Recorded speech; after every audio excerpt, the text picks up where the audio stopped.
নমস্কার বন্ধুরা, আমি মনি রান্নাবাটিতে আবারও আপনাদের সবাইকে স্বাগত জানাই। আজকের রেসিপি পেঁপের ঘন্ট।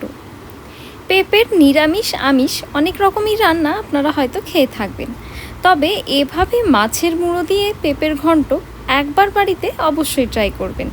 খেতে কিন্তু গরম ভাতের সাথে অসাধারণ লাগে। চলুন তাহলে আর দেরি না করে ঝটফট রান্নাটা শুরু করে নিই।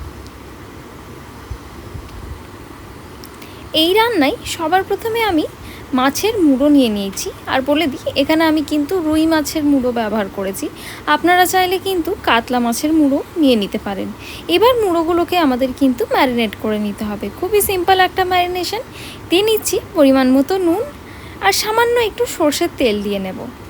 যেহেতু এই রান্নায় আমি হলুদের ব্যবহার করছি না, তাই জন্য মুড়োগুলোতে আমি কিন্তু কোনো রকম হলুদ মাখাচ্ছি না। আপনারা যদি রান্নাটা হলুদ দিয়ে করতে চান, সেক্ষেত্রে মুড়োতেও অল্প একটু হলুদ মাখিয়ে নিতে পারেন। এবার এই নুন আর তেলের মিশ্রণটা মাছের গায়ে ভালো করে মাখিয়ে নিতে হবে। এবার মাছগুলোকে রেখে দেব প্রায় 10 মিনিটের রেস্টিং টাইমে। খুব বেশি সময়ের জন্য রাখবার কিন্তু কোনো প্রয়োজন নেই। এবার ওভেনেতে কড়া বসিয়ে একটা মশলা তৈরি করে নেব। প্রথমেই দিয়ে নিচ্ছি একটা শুকনো লঙ্কা, একটা দারচিনির টুকরো, 2 থেকে 3টে ছোটো এলাচ, 5 থেকে 6টা লবঙ্গ আর হাফ চা চামচ পরিমাণে গোটা জিরে। এখানে কিন্তু আমি সাজিরে ব্যবহার করিনি, নর্মাল জিরেটাই আমি কিন্তু এখানে ব্যবহার করেছি। এবার এই সব কিছুকে ভালো করে নাড়াচাড়া করে আমাদের কিন্তু ভেজে নিতে হবে। প্রথমে 1 মিনিট একদম হাই হিটে ভেজে নেব, তারপর 3 থেকে 4 মিনিট ওভেনের হিটটা একদম লো করে আমাদের এগুলোকে ভেজে নিতে হবে। এবার এটা তুলে সাইডে রেখে নেব আর ঠান্ডা করে নিয়ে এটার একটা স্মুথ পাউডার তৈরি করে নিতে হবে।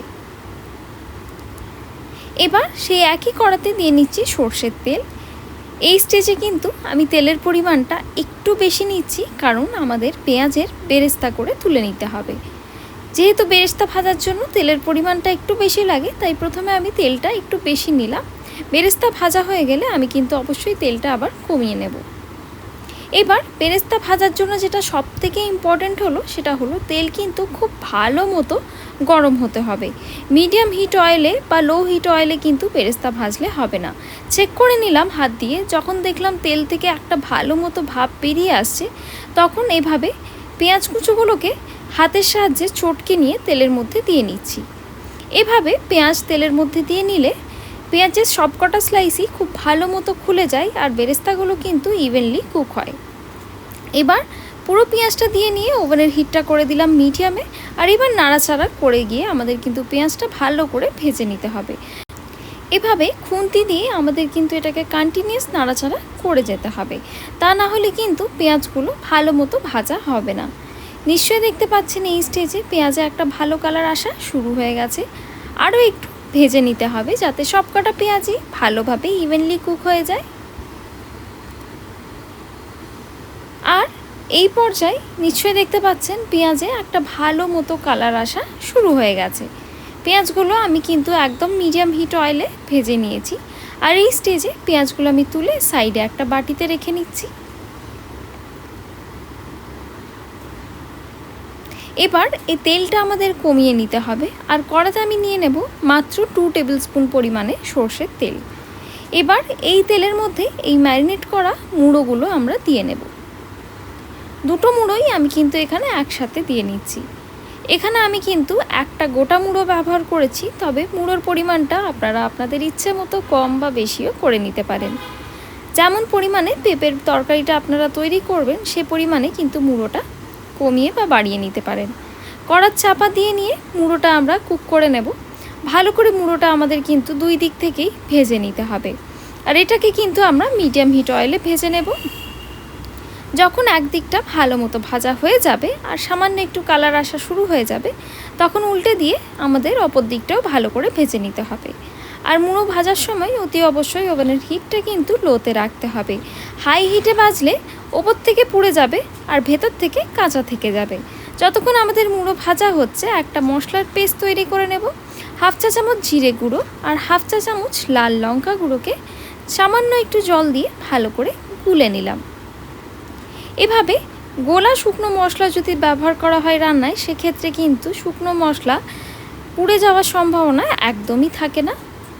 এবার কড়ার চাপা খুলে নিলাম। এই স্টেজে নিশ্চয়ই দেখতে পাচ্ছেন মুড়ো কিন্তু দুই দিক থেকেই খুব ভালো মতো ভাজা হয়ে গেছে। দুটো মুড়োই আমি তুলে সাইডে একটা প্লেটে রেখে নিচ্ছি। এবার এই একই তেলের মধ্যে দিয়ে নেব আদা রসুনের পেস্ট প্রায় 1 টেবিল স্পুন পরিমাণে। এখানে আমি আদা আর রসুনটাকে ভালো মতো থেঁতো করে নিয়েছি।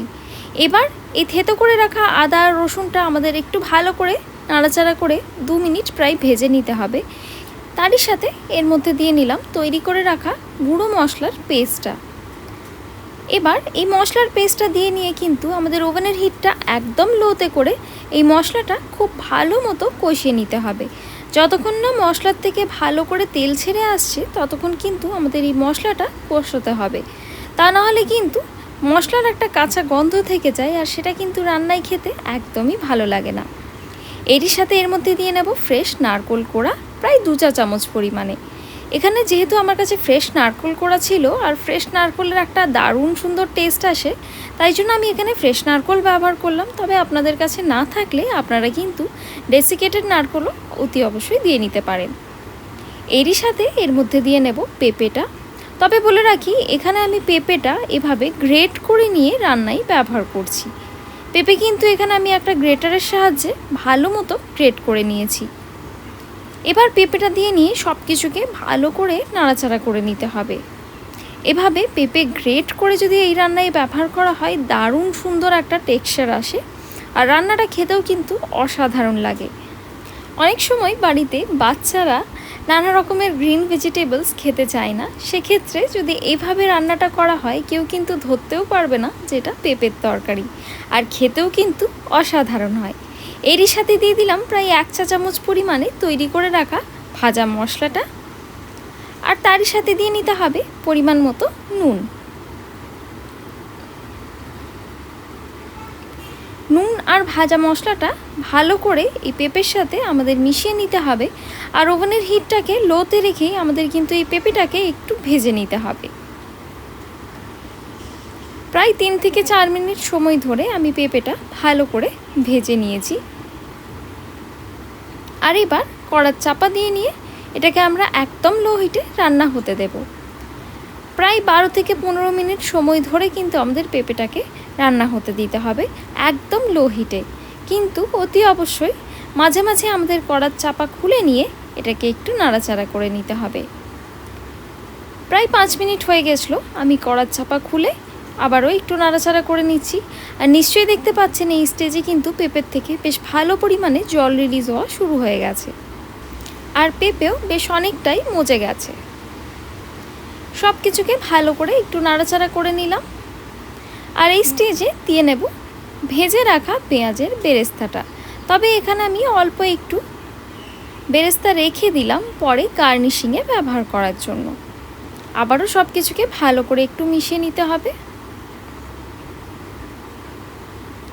আর অতি অবশ্যই এই রান্নাটা কিন্তু তৈরি হবে একদম লো হিটে। সব কিছুকে ভালো করে নাড়াচাড়া করে নিয়ে আবারও কড়ার চাপা দিয়ে নিয়ে এটাকে কুক হতে দেব আরও 10 মিনিটের জন্য। যেহেতু আমি এখানে এই রান্নাটা একদম লো হিটে তৈরি করেছি, তাই জন্য আমি কোনো রকম জলের ব্যবহার করিনি। আর জল না দিলেই আমার মনে হয় রান্নার স্বাদটা বেশি ভালো হয়।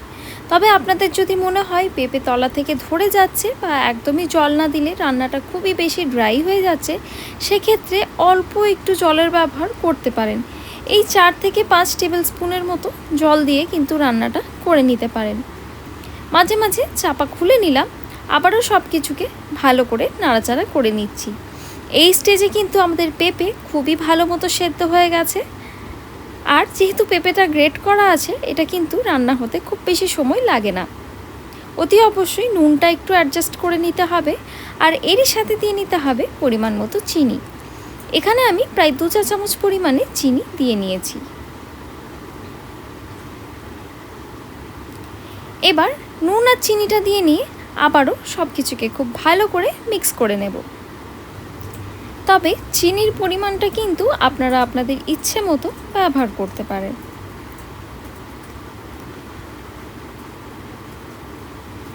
সব কিছুকে ভালো করে মিশিয়ে নিচ্ছি। আর নিশ্চয়ই দেখতে পাচ্ছেন এই তরকারিটা কিন্তু কেমন মাখা মাখা তৈরি হয়েছে।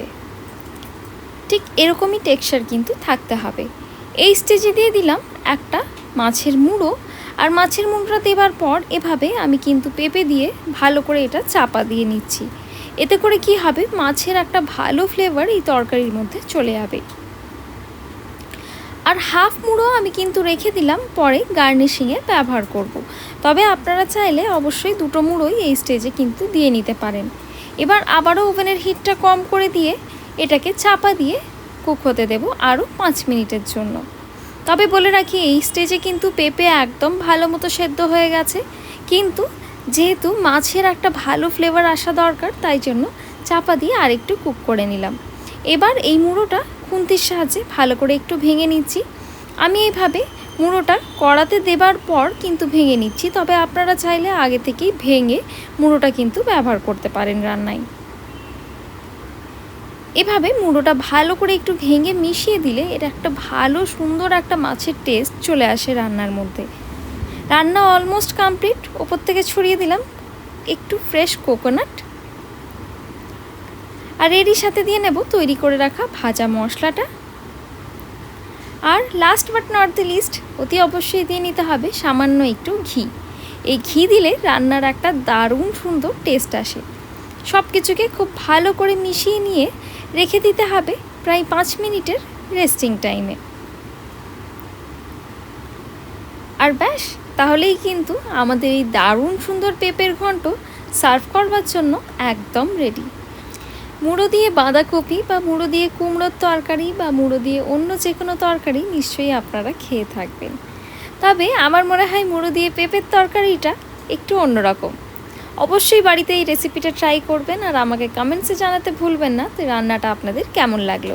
আশা করছি আমার আজকের এই রেসিপি আপনাদের ভালো লেগে থাকবে। ভালো লেগে থাকলে লাইক, শেয়ার, সাবস্ক্রাইব করবেন আর পাশে থাকা বেল আইকনটা প্রেস করতে ভুলবেন না। দেখা হবে আবারও একটা নতুন রেসিপি নিয়ে। ততক্ষণের জন্য ধন্যবাদ। Happy cooking.